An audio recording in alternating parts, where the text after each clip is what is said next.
Hello, Jill. Hello. How are you? A little stiff. My neck's got a thing going on, but my hip is better. Good, Got good. little stickers in my uh Tibetan doctor put these little tiny needles that are Uh-huh. stickers, and then you have to kind of massage them. Ow. Yeah, one Ow. was really nipping me in the ass the other day. Ah! Jack, let me run something by you. Tell me whether you recognize what I'm talking about. I have noticed, I will be 73 in a couple of months. And I have noticed in the last maybe 2, 3 years particularly, when something's going wrong with me, I've got a bad cut or I ate something in my stomach. It's like I recognize the pain is there, but I seem to have a different relationship with the pain. It's kind of distant. It's sort of like, in a way, it doesn't hurt as bad because it's almost like something I'm looking at rather than, I mean, I feel it, but I don't feel it in the same way. Do you have any recognition of that? Well, I guess it depends on how intense the pain is. Well, that probably is true too. But yeah, but that's interesting because a few months ago I was reading something about like pain management and Qigong and Tai Chi, and one of the things that was they said, and I've seen repeated, is this phrase of don't be judgmental about the pain. In other words, Yeah. you can get into this thing about why me and why is it Oh yeah, hurting, and there's Yeah, this it's whole the narrative. it's a narrative. Yeah, you can get into this thing that actually makes it worse. yeah. And so I don't know if you are you saying you think it's age related or Well, just wisdom. it sort of seems to be. Now I know you're only 39, so you don't quite relate with the same thing that I do, but it does seem to be a little age related. That would be my guess. Well, one thing that I have noticed, so I'm 71 now. Uh-huh. One thing that I've noticed is that, and this might be denial, but when there is some pain, I go, "Oh, this will heal." Maybe that is part of it. Even though you tend not to heal as well or as fast when you're older, but I don't know. I think it's a certain, not to flatter myself or you, but it seems to be a certain amount of wisdom or experience that you if you've seen this before. Now sometimes if it's really bad it might not heal, but if you've seen this movie before, then it's like when I wake up in the middle of the night, I go, I'm going to go back to sleep. Yeah.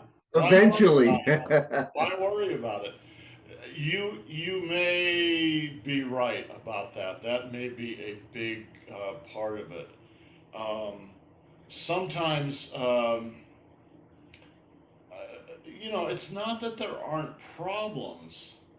Like I think I told you guys, I got when Annie was gone last week. I got myself a pizza at a local pizza place, and it was really good. So I Hawaiian pizza.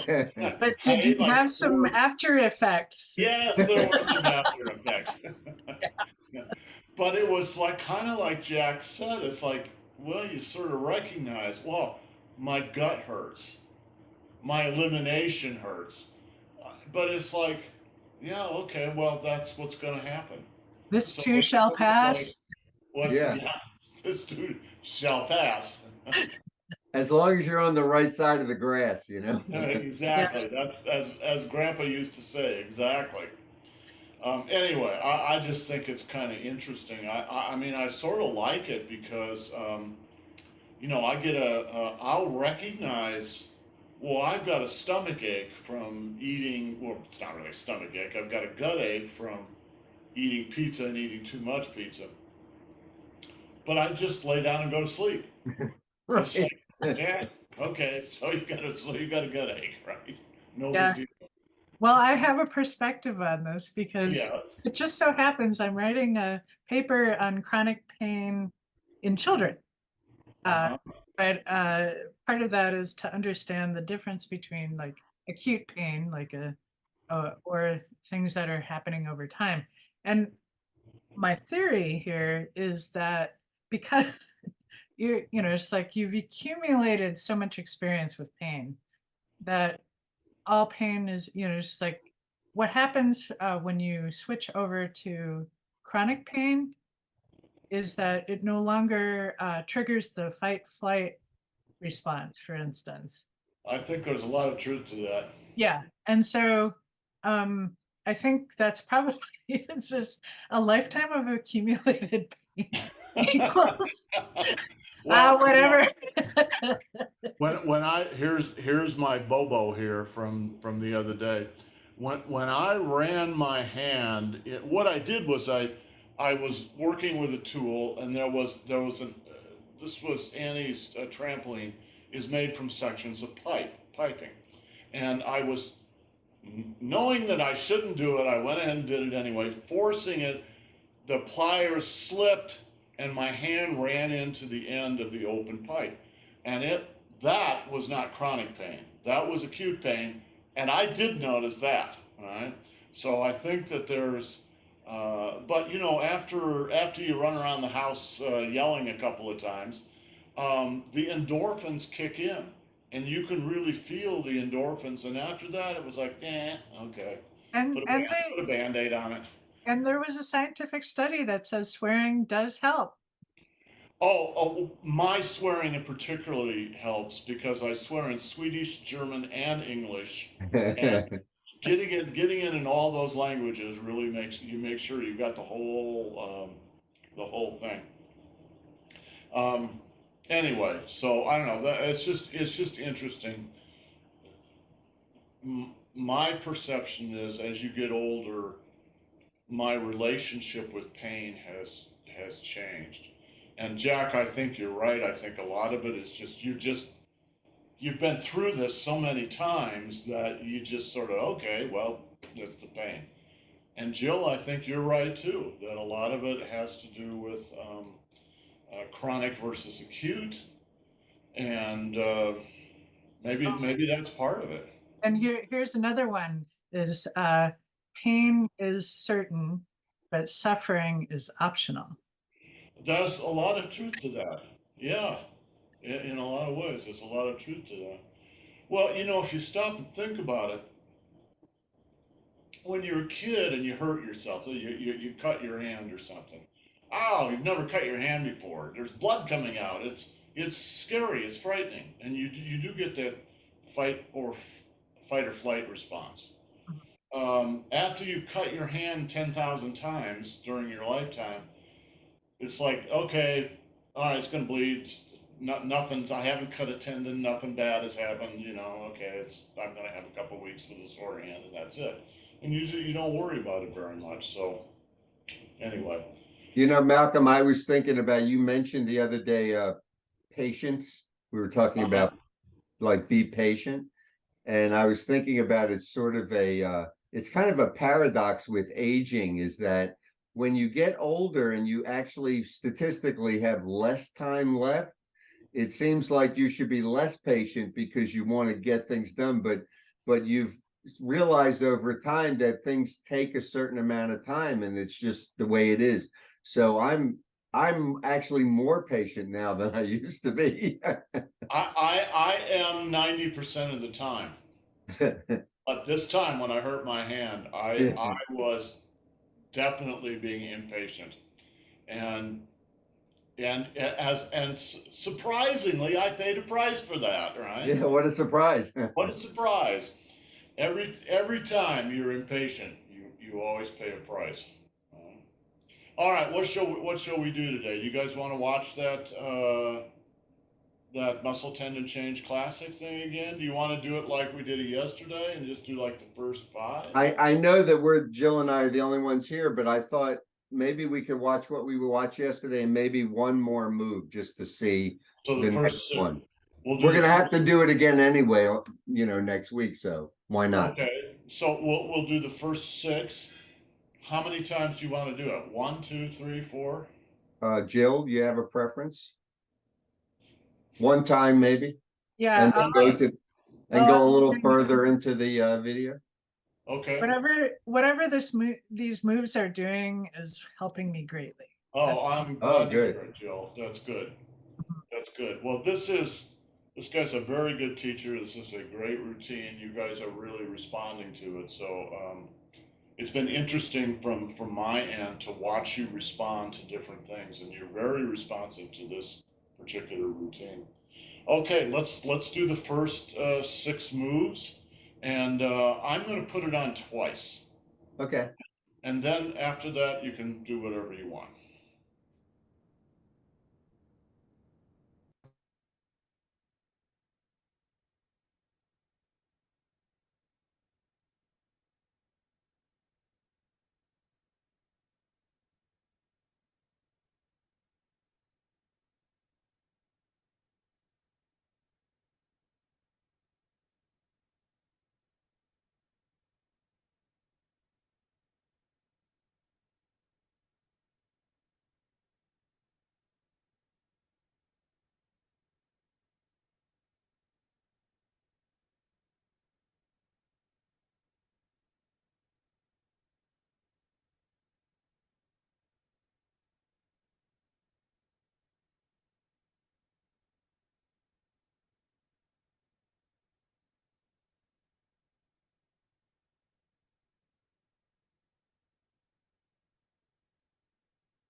Okay, so I don't know what you want to do. If you want to do Townsend Gong or whatever, up to you. Joe, what do you want to do? I'm actually feeling complete. All right. Well, that's Um, okay. Good to Yeah. go. Yeah. I guess, yeah, I got a lot on my plate. I'm flying on Sunday, so, but I'm trying to do as much self-care before, Where are you flying? to Minnesota. It's a nice Minnesota. time of year to go. Yeah. That's It's actually That- been the Is that cold, where you're from? yeah, Yeah. so, yeah, so, That's oh, where that's where my grandfolks are from. ah, Itasca County, oh, wow. Yep. Minnesota. Hmm. They were my great grandfather and his wife and their families were the first white settlers in Itasca County and the first farm. Itasca County is in the Yeah, clear to the west and clear to the north. right. Yeah, it's the lake is The what lake area, yeah, exactly. Lake They Itasca. they had a little farm and they grew potatoes, which I think is probably about the only thing you can grow out there. Yep. Okay, so shall we call it good then? fine with me. I just wanted to make a couple comments before we go. A couple things I noticed that I hadn't really before. One is, well, his clothes are so baggy, but it looks like even in the sort of beginning more meditative poses that he's kind of flexing and extending very subtly. Maybe it's synchronized with his breathing. I don't know, but I hadn't noticed that before. And Yeah. the other is that, I mean, aside from the obvious spiral twist, it's like every part of him is spiraling. Is Every spiraling. single, on all the movements, like on that, I thought was the pulling the cows by the tails, when he comes back, it's like everything is twisting. He does not waste any time or Yeah. space. Everything is moving all the time. Yeah, I've seen the same thing. See the same thing. So good observations. And this is the advantage of watching somebody over and over and over. You don't really see it until you've watched it at least a dozen times, and then you begin to something in your brain starts to click, and you really start to see what's happening. All right, well, Jill, you're going to be taking off on Sunday. Yeah, so I won't be, I'll try to be here for tomorrow's session. We'll see where I'm at. Yeah, no, it's because I am in an arthritic flare, so all this movement is really, really helping. So Good. I'm glad to hear it. Good. yeah, All right, guys. Well, we'll see you tomorrow then. Have a yourselves good great flight. day. Right. thank you. Bye bye. See you Bye. later.